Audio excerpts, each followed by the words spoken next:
This lecture is meant as a substitute or a supplement along with the slides that you need to look at in order to understand how to do a Freudian reading of Lord of the Flies or any other book, and to understand the ego, the superego, and the id. So Sigmund Freud is called basically the father of psychology, and he developed many things. We're focusing on ego, superego, and id. So here's the definition.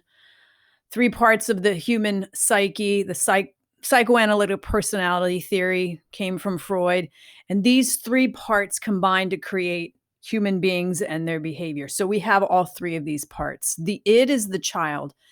It's the basic part. It wants instant gratification. This would be the child in a restaurant that you hear throwing a tantrum, or really any child anywhere. They desire something and they're going to demand it. They don't understand wait for it. They don't understand any of that. And it's the part that's with us the longest. So that is the id. So here's some examples that you can read. You can go back and look at these later. But Sally's thirsty. Instead of waiting for the server to refill her glass, she reaches across and drinks from the other person's glass. A hungry baby cries until it's fed. Toddler wants another helping of dessert, whines incessantly until it gets that. Mike sees a $5 bill out of Nick's backpack fall. As Nick walks away, Mike bends over, picks up the money, and puts it in his pocket, making sure that no one else is looking.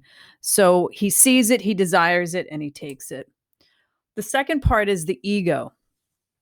Now, the ego develops next after the id.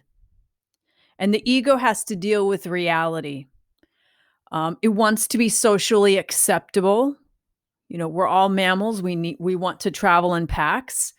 That's why being at home is very difficult for a lot of us right now, because we want to be out with others. So the ego learns to delay that gratification that the id is demanding. So the id recognizes that there's other people. So this would be, for example, like let's say in a daycare center, when the kids are told, no, you have to share your toys. You don't want her to be sad, do you? That would be an example of how the id is basically how the ego starts to come into existence and starts to minimize the id's demands. Here's some examples. We go back to Sally, who's thirsty. She really wants that drink. She's waiting for the server, but she decides to wait instead of just taking the other person's glass. Even though Michael needs the money, he decides not to steal the money from the cash register because he didn't want to get in trouble. So this is, again, social acceptance. The desire from the id is still there, but social acceptance, the reality principle of that, is what the ego recognizes. Amy's in line at the salad bar. She wants to shove handfuls of croutons into her mouth. So that's the id's impulse. However, since her boss is there, she decides to wait another minute or two until she sits down to eat. So she still does it later, but the ego says, reality principle, is it really a good idea to do it right now? So the ego starts to really temper down that desire of the id and impulse of the id. All right, we get to the third one, the superego. This is about morals. This is developed last, and it's all about morals and judgments and what's right and wrong, whether somebody else is there to see it. So these are all based on morals.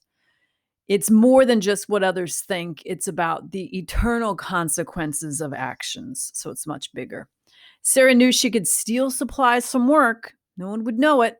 She knew that stealing was wrong, so she decided not to take anything, even though she would probably never get caught. So this is, probably in a world before we had security cameras everywhere. Someone decides morally that is wrong to do. I wouldn't want that done to myself, to me, so I will not do it, even though no one would ever know it. You can read that other example on your own. And here's some more. Now we get back to Mike with that $5 bill on the floor. No one is around, but he turns it into the school office in case anyone came looking for it. He wouldn't want to lose $5 and hopes that whoever lost it would ask for it in the office. So here it is. It's not about, is anyone going to see me? It's about morally, I will sleep better if I do this. My conscience will allow me to sleep and rest and feel good about myself if I do this. That's the superego. So the it is first. That's the child. That's all desire. Then the ego comes along, and that's the reality principle. And the ego has to balance the desires of the id. Okay, so when you watch the slides on your own, you can look at these examples. I'm not going to tell you the answer, but use what I've told you about these to go back and guess what they are. And they're also some of the ones on your form. All right, so the id, ego, and superego work together to create behavior. So we have two extremes. The id is on one side, and its polar opposite is the superego, and the ego is in the middle. So for every decision that we make, here's a slide we need. For every decision we make, the ego has to decide. It's like a slide ruler. Has to decide, am I going to give in more to my id and my impulse and instincts and my desire? Or am I going to slide more toward what the superego wants and what's morally acceptable?